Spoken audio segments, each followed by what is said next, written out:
আসসালামু আলাইকুম দর্শক। আজকে আমরা আছি আহ, ময়মনসিংহ জেলার ভালুকা উপজেলার কৈয়াদি গ্রামে। এটা কৈয়াদি আপনাদের গ্রামের নাম নাকি? জি ভাই, করে এটা দিবেন। হচ্ছে কৈয়াদি গ্রাম। তো এখানে আমরা এই যে আমাদের এক তরুণ ভাই আছে, ওনাকে কিছু সবজির বীজ দিয়েছিলাম স্মার্ট বয়। উনি এর আগেও লাগাইছিল। এখন যে আমরা জমিটাতে দাঁড়ায় আছে এটা হচ্ছে স্মার্ট বয়ের জমি। তো এটা থেকে একবার শশা হারভেস্ট করে বিক্রি করছে, এখন আবার আজকে দ্বিতীয়বার তুলবে। আহ এখন এই ক্ষেত উনি কতদিন যাবত মানে কিভাবে পরিচর্যা করতেছে এটা ওনার মুখে একটু শুনবো, তাহলে আপনারা বুঝতে পারবেন যে এখানে কি পরিমাণে পরিচর্যা হয়েছে। ভাইয়া, এটা এই গাছের বয়স এখন কতদিন? এটার বয়স আসলে 40 থেকে 45 দিনের মতো হবে। 40-45 দিন হ্যাঁ, চারা লাগাইছেন? 40-45 দিন চারা। নাকি? জি। উনি চারা করে লাগাইছিল, চারাটাও একটু বেশি বয়স করে লাগাইছিল। আর হচ্ছে আপনার এখান থেকে এই পর্যন্ত কত মন শসা তোলা হয়েছে বা কত কেজি? শশা তুলছিলাম এর আগে 25 কেজি, আর আজকে অনেক ভালো শশা হবে আর কি, আচ্ছা, ধারণা 25 কেজি। করতেছি। আর হচ্ছে আপনার এগুলা কি একবারে গোড়া থেকে ধরছে নাকি উপরে যে ধরছে? হ্যাঁ, স্মার্ট বয় শশাগুলা গুড়া থেকে ধরছে, মানে দর্শক আমি একটা জিনিস সাইডে যে দেখাই। ব্রাঞ্চ বেরিয়েছে প্রথম গিটে শশা ধরছে সম্প্রতি ব্রাঞ্চ থেকে। ওই যে দেখেন ওইখানে শসা, ওই যে সম্প্রতি নিচে ওইদিকে আছে। অনেক মানুষের গাছে অনেক উপরে থেকে শসা ধরতেছে, এরকম তাদের অভিযোগ। হ্যাঁ, কিন্তু এই ক্ষেত্রে দেখেন আপনারা, এই যে একেবারে গোড়া দিয়ে শসা একটু একটু পিছায় পিছায় দেখা। কথা বললে আপনার দূর থেকে সমস্যা নাই, তো শসা দেখা। এই যে এদিকে কাগজের ভিতরে, মানে কাগজের মানে উপরে পড়ে একদমই আছে অনেক। পরিচর্যা ছাড়া এরকম শশা ধরছে। এই যে এই পিছনে আছে, এই পাশে আছে। তো আমরা শসা পরে দেখাই, ভাইয়ের সাথে একটু কথা বলি, তারপরে হচ্ছে আমরা শসা দেখাবো। আচ্ছা ভাইয়া, আপনি হচ্ছে এখানে লাস্ট কবে স্প্রে করছিলেন? স্প্রে আসলেও অনেক দিন আগে করছি। কতদিন এটা হয়েছে? আপনার 12 থেকে 15 দিনের মতো হবে, এরকম আগে করছি আর কি। দর্শক, এখানে 12 থেকে 15 দিন আগে লাস্ট স্প্রে করছে। শসা গাছে প্রতি সপ্তাহে একবার করে স্প্রে করতে হয়, নাহলে নানা রকম রোগ হয়। আপনারা ভিডিও ভালো করে খেয়াল করলে দেখবেন যে এখানে গাছে কিছু কিছু আপনার হচ্ছে হলুদ হয়েছে, আবার কিছু কিছু গাছে হ্যাঁ, ছত্রাক মোজাইক জনিত ভাইরাসের মতো সমস্যা আর আছে। কি। তো এগুলো আসলে রেগুলার স্প্রে করা হয় না, যার কারণে এই ধরনের সমস্যাগুলো হয়েছে।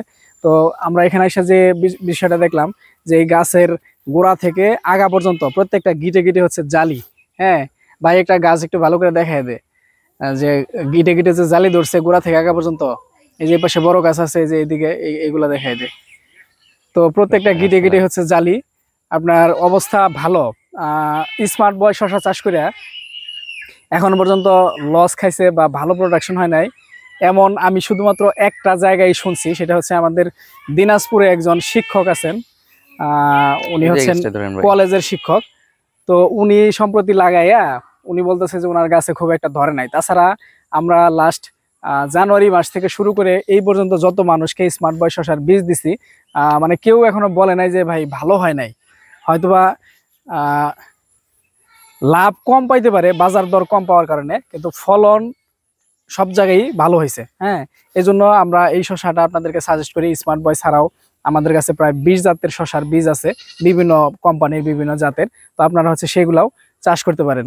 নিচের যে গুড়ার শসা, বড় শসা, শুধু এগুলোই দেখা। হ্যাঁ, ছোট জালি করলে এগুলো দেখাই দেবো না। আমরা কিন্তু ভাইয়ার পরিচয় নিয়ে নেই, আমরা ভাইয়ের সাথে আর একটু কথা বলবো। ভাইয়া একটু যদি এদিকে আসতেন, আপনার সাথে একটু পরিচিত হইতাম। ভাই, ক্যামেরাটা এইদিকে দেখা। আহ ভাইয়া, আপনারা যদি একটু নাম পরিচয়টা বলতেন।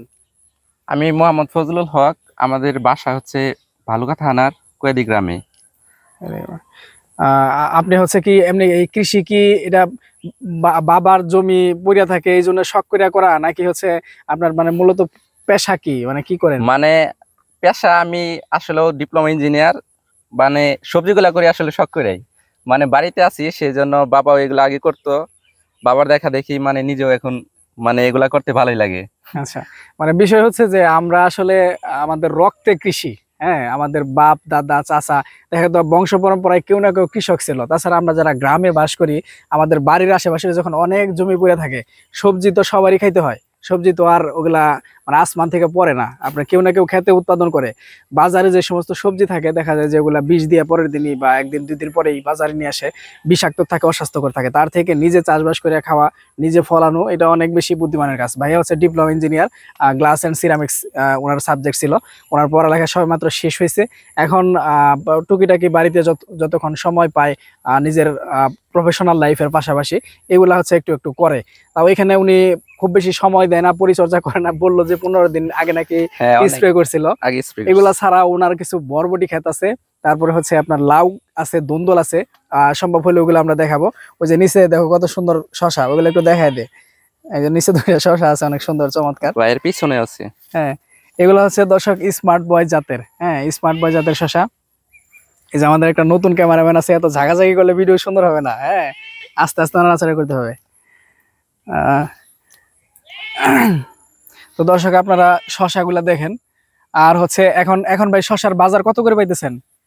এখন শশার বাজার মানে যদি রোদ থাকে তাহলে শশার বাজার 2500 থেকে 3000-এর মতো হয়ে যাবে, আর যদি মানে একটু বৃষ্টি থাকে তাও 2500, মানে 2200 টাকা। 2200 টাকা। হ্যাঁ। আপনি যে এর আগে বিক্রি করছিলেন তখন কত টাকা মন বিক্রি করছেন? 2100 টাকা। 2100 টাকা। তো সেদিনও বৃষ্টি আছিল আর কি, বৃষ্টি ছিল। সকালে বৃষ্টি। বৃষ্টি থাকলে দাম কম হয় কেন? একটু বাজারে মানে সব ব্যাপারে নিতে চায় না, মানে চাহিদা কম থাকে, বিক্রি করতে না পারে, সেজন্য ভয় পায় মানুষজন আর কি। বাজারে কম হ্যাঁ, আসে, বাড়ি থেকে কম মানে বের দাম হয়। তো অনেক বেশি, সব ব্যাপারে নিতে চায় না। তো এই যে মাছার নেট গুলো, এগুলো কোথা থেকে নিয়ে আসছেন? এগুলো আনছি আপনাদের বড়ছানা থেকে, এগুলা বড়ছানা থেকে, তাই না? বড়ছানা থেকে। আচ্ছা, তো হচ্ছে দর্শক ফজলু ভাই পছন্দের একজন মানুষ, ওনাকে আমি বলছিলাম যে ওনার গ্রামে আসবো দেখা করার জন্য। আজকে যে আসবো এটার কোনো পূর্ব পরিকল্পনা ছিল না, কোনো চিন্তা ছিল না। তো আমি যখন আমার উপজেলা শহর সখীপুর এসে নামি, ফজলু ভাই আমাকে ফোন দিয়ে বলতেছে, ভাই লাউ চাষ করবো, কোকোপিটের ব্লগ লাগবো, আর হচ্ছে লাউয়ের বীজ লাগবো। আমি আর বলতেছে যে শশা লাগাইছিলাম খুব সুন্দর হয়েছে। পরে বললাম যে তাই নাকি, তাহলে আসি ঘুরিয়া যাই। এই তো এইভাবে হচ্ছে আজকের এখানে আসা। তাছাড়া এখানে আসার কোনো রকমের পরিকল্পনা ছিল না। ফজলু ভাই অনেক অত্যন্ত ভালো ভদ্র মানুষ, আপনারা চেহারা দেখে বুঝলেন যে সে সুন্দর মনের যে মানুষ, তার চেহারা দেখে আশা করি বুঝতে পারছেন। যথেষ্ট সুদর্শন এবং তার আচার ব্যবহার খুবই ভালো। এই যে চাষবাস করছে, ফজলু ভাইয়ের জন্য আপনারা দোয়া করবেন, ওনার জন্য একটা ভালো চাকরি বাকরি হয়, আর আয় রোজগারে আল্লাহ তাআলা বরকত দান করেন। তো ওনার আরো ক্ষেত আছে, বরবটি ক্ষেত, আমরা ওইখানে একটু যাব। এই ভিডিওটা আর বড় করতে চাইতেছি না, এই যে এদিকে প্রচুর পরিমাণে জালি আছে। আর যেটা আপনাদেরকে বলবো দর্শক, একটু ক্যামেরাটা এইদিকে, যেটা আপনাদেরকে বলবো, এখন সবজির দাম প্রচুর পরিমাণে বেশি। যেমন শশা এখন আপনার, এই যে ফজলু ভাই বললো যে 2100 টাকা এর আগে বিক্রি করছে, এখন দাম আরো বেশি, 2200 2500, এর থেকে আরো উঠানামা করে, মানে 2000-এর উপরেই থাকে, নিচে নামে না। এই সময়ে সবজির বাজার বিগত 5-7 বছর যদি আপনি ঘাটাঘাটি করেন, বেশি ছিল, এখনো বেশি, ভবিষ্যতেও বেশি থাকবে। এটা বেশি কেন থাকবে, আমি যে একটা মরিচের ভিডিও দিছিলাম যে মরিচের দাম কেন বেশি থাকে, ওই ভিডিওটা আপনারা ভালো করে দেখলে বুঝবেন যে এই সময় কেন কাঁচা মরিচ এবং সবজির দাম বেশি থাকে। এখন হচ্ছে আপনার আগস্ট মাসের, আজকে হচ্ছে 19 তারিখ, তারপরে সেপ্টেম্বর, অক্টোবর, নভেম্বর, মানে আগামী 3 মাস, আগামী 3 মাস 11 দিন সবজির দাম এরকম বেশি থাকবে। সুতরাং এখন আপনাদের যাদের জমিতে ফসল লাগানোর সুযোগ আছে, বেশি বেশি করে ফসল লাগান, যে কোনো ফসল লাগান। এখন যদি কচু পাতাও লাগান, ওইটারও ভালো দাম পাবেন। হ্যাঁ, এই জন্য আমি আপনাদের বলবো, শশা সহ অন্যান্য যত ফসল আছে আগাম হিসেবে, এখন আপনি টমেটো, ফুলকপি, বাঁধাকপি এইসব করতে পারেন, অথবা যে কোনো কিছু করতে পারেন, যেইটা করবেন এটাই দাম পাবেন। দুন্দল, চিচিঙ্গা, ঝিঙ্গা, বরবটি এইসব করতে পারেন, এগুলো করলেও দাম পাবেন।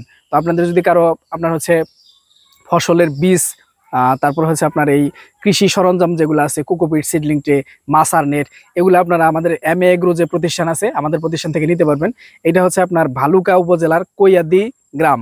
এখানে আমাদের ফজলু ভাই আমাদেরকে টাঙ্গাইলে আমাদের দোকান, আমাদের বাসা আমাদেরকে খুঁজে বের করে, যদিও আমাদের পাশাপাশি, আমাদের উপজেলা থেকে এই উপজেলা, এখানে আমাদেরকে খুঁজে বের করে ইউটিউবের মাধ্যমে উনি হচ্ছে আমাদের সাথে যোগাযোগ করে এই ভালো জাতটা সংগ্রহ করছে। তো আপনাদের এরকম ভালো ভালো জাত লাগলে, সময় উপযোগী জাত লাগলে, আমাদের কাছ থেকে কুরিয়ার সার্ভিসের মাধ্যমে দেশের যে কোনো জায়গা থেকে সংগ্রহ করতে পারবেন, এবং এই ধরনের ভালো লাভজনক চাষবাস করতে পারবেন। ভালো থাকবেন সবাই, আসসালামু আলাইকুম, আল্লাহ হাফেজ।